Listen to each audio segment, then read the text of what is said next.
नमस्ते, मैं हूँ नंद किशोर जोशी। क्रांति उड़ीसा वेब टीवी में आपका स्वागत है। विद्यासागर वास्तुशास्त्र पार्ट 2 पुस्तक जो मैंने अभी लॉकडाउन शटडाउन में लिखी है, उसी के क्रम में मैं आज कुछ नए विषयों को लेकर आपके सामने आया हूँ। विषय का नाम है अभी सूर्यलोक और वास्तु। मतलब सूर्य भगवान की रोशनी, सूर्य भगवान की किरणें हमारे घर में, हमारे आवास स्थल में कितनी जरूरी है, इस विषय पर मैं अभी कह रहा हूँ। वास्तुशास्त्र के अनुसार पर्याप्त सूर्यालोक प्रवेश करने वाला घर मालिक तथा वहां रहने वाले परिवार सदस्यों के लिए मंगलकारक है। इसलिए घर निर्माण समय पर सावधानी रखनी चाहिए।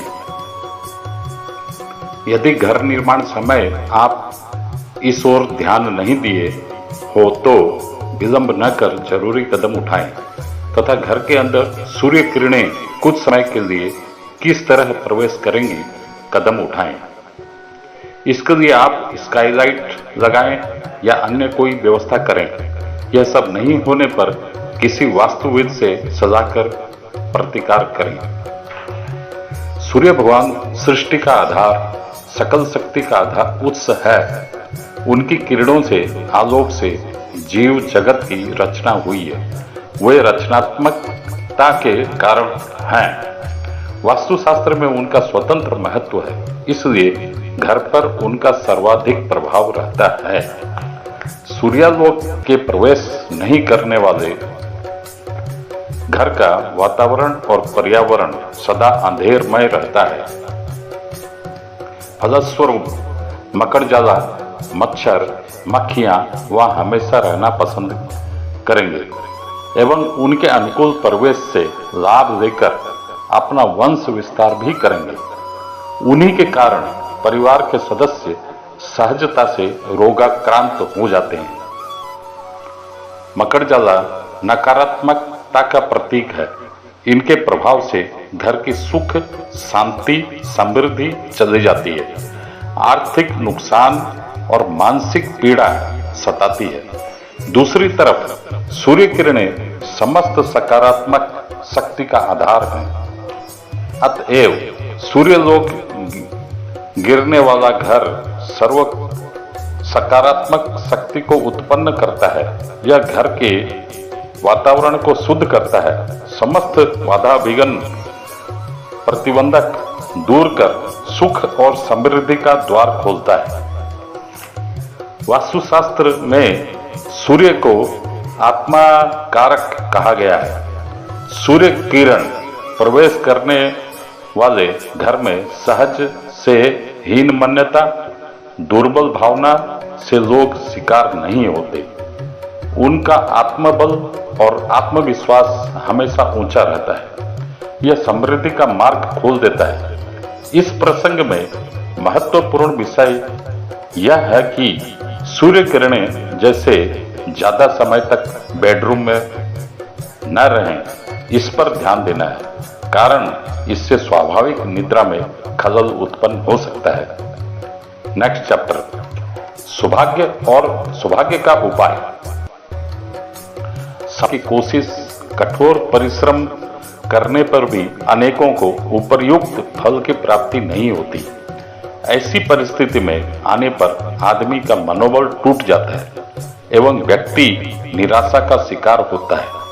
कोई कार्य करने की इच्छा नहीं होती। लगातार विफलता उसके तथा उसके परिवार के लिए अभिश्राप हो जाती है। इनमें अनेक कारण हैं। एक कारण वास्तु दोष है। इस तरह के दुर्भाग्य के शिकार होने से पहले निम्नलिखित वास्तु सावधानियां पर गौर करना चाहिए। 1. आजकल कैक्टस, कांटेदार पौधा और बोनसाई का आदर बढ़ गया है।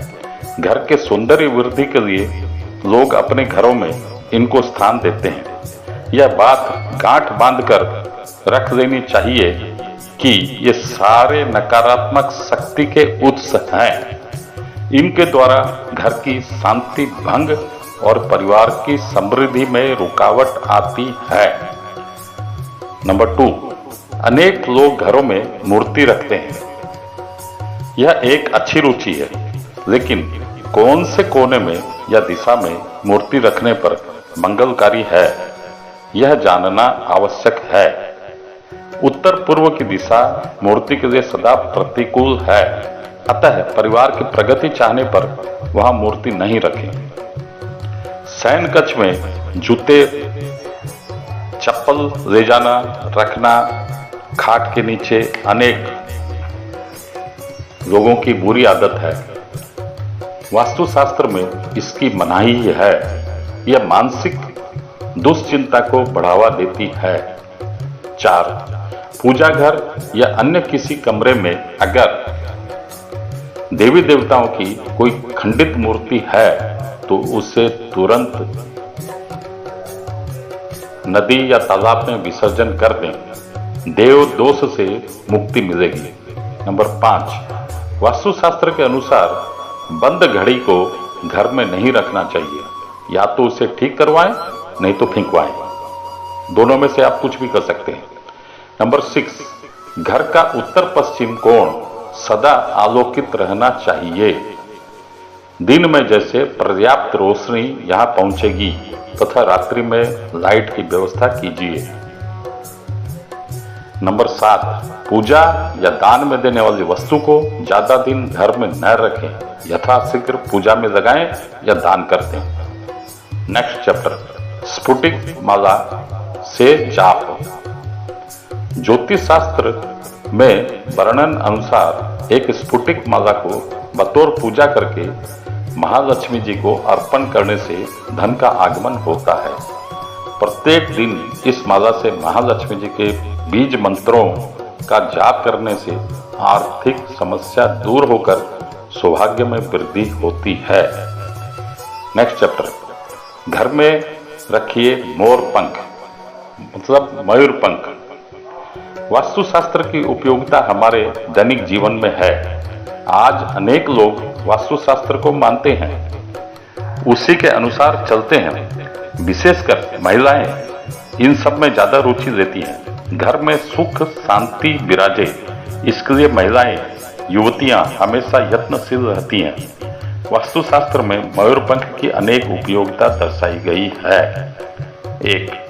कोई भी जरूरी काम संपूर्ण होने में बाधा उपजने पर शयन कक्ष के पूर्व दक्षिण दिशा में मयूरपंख लगा दीजिए।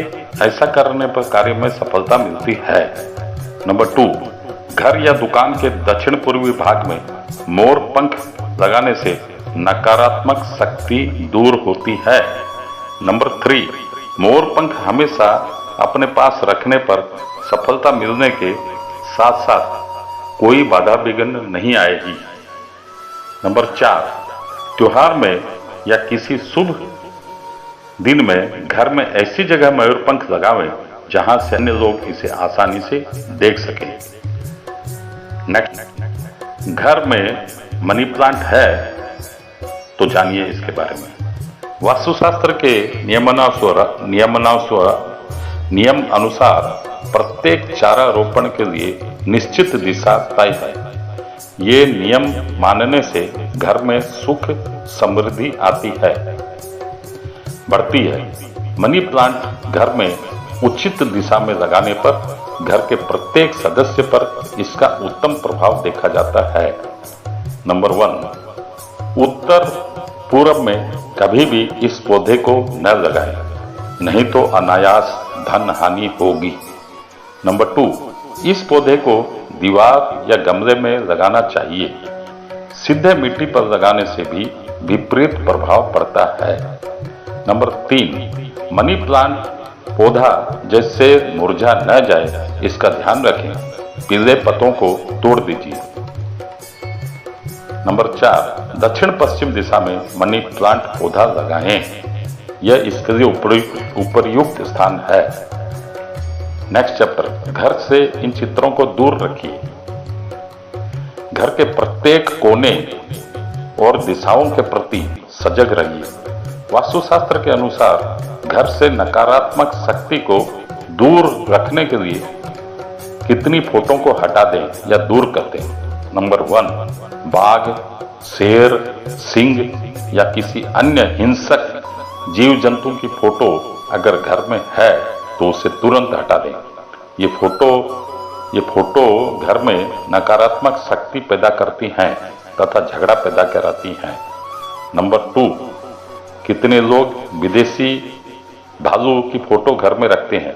परिवार में बच्चों पर इसका विपरीत असर माना गया है। नंबर 3, सांप या अजगर की फोटो भी घर में न रखें, यह सबसे ज्यादा नुकसानदायक होती है।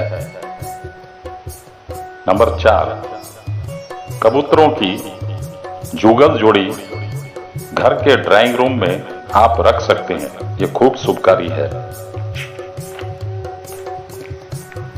नेक्स्ट चैप्टर, घर पर तुलसी पौधा लगाने का उत्तम प्रभाव। आजकल अपार्टमेंट घरों में हिंदू परिवार के लोग बालकोनी में तुलसी का पौधा रखते हैं। एक समय था लोग घर करने के पहले यह निर्णय करते थे कि तुलसी का चबूतरा कहाँ स्थापन करेंगे। आज वो समय चला गया है, लेकिन तुलसी का पौधे के ऊपर ध्यान आज भी लोग देते हैं, देना भी चाहिए। नंबर 1, घर के दरवाजे के सामने या प्रांगण में यदि तुलसी के पौधे को रखने का स्थान नहीं है, तब छत पर तुलसी पौधा आप लगा सकते हैं। ऐसा करने पर घर के वास्तु दोष के निराकरण के साथ साथ बच्चे दीर्घायु होते हैं। नंबर 2, छत पर लगाई गई तुलसी मां को नियमित रूप से जल प्रदान करने पर देवी देवताओं की कृपा बनी रहती है। नंबर 3, घर के ऊपर तुलसी मां को स्थान मिलने पर निर्मल जल, वायु और शांत वातावरण की प्राप्ति होती है। इसके साथ सूर्य की किरणें भी पर्याप्त मात्रा में तुलसी पौधे को मिलती है। नंबर 4, घर में वास्तु दोष रहने पर इसका सबसे सरल उपाय है कि छत पर तुलसी पौधे को गमले में लगाएं। नंबर 5, युग में जितने भी परिवर्तन हो, लेकिन अपनी मान्यताओं को छोड़ना नहीं चाहिए। इसके कुपरिणाम ही मिलते हैं। विद्वानों के मतानुसार बालकोनी में तुलसी पौधा रखने पर इसका कुप्रभाव पड़ता है। नंबर 6, तुलसी का पौधा अगर मुरझा जाता है तो तुरंत उस जगह एक सतेज तुलसी का पौधा लगाना चाहिए। ऐसा सारे वास्तुविदों का विचार है। इस तरह वास्तुशास्त्र में तुलसी के पौधों को सर्वाधिक महत्व दिया गया है घर में स्थान देने के लिए। Thank you, have a good day.